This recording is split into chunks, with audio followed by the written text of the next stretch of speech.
are new laws in Pennsylvania that you need to know about. They're designed to keep your child safe, but the new requirements following the Jerry Sandusky case are causing confusion for some. NBC 10's Rosemary Connors explains why. Remember, use your legs. It takes a dedicated kind of dad to be as involved in his kids' activities as Bill Hillman is. He's a father of two. Hillman leads the Cub Scout pack of Penn Valley and Ardmore, documenting many of their outings and events.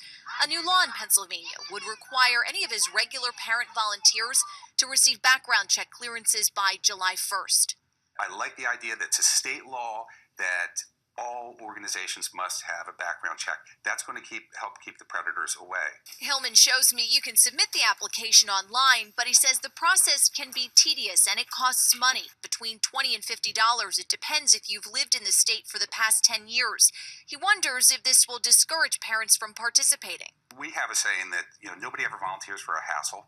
And it's one thing to come in and sit down and fill out a paper with your date of birth and social security number and your address. It's another thing to have to go home, sit online for up to an hour, maybe longer.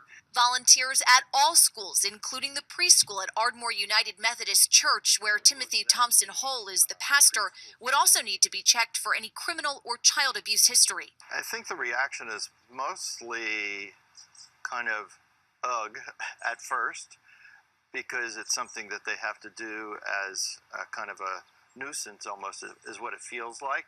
But then they realize, well, if it was my son or daughter, I'd want them to be in a very safe place.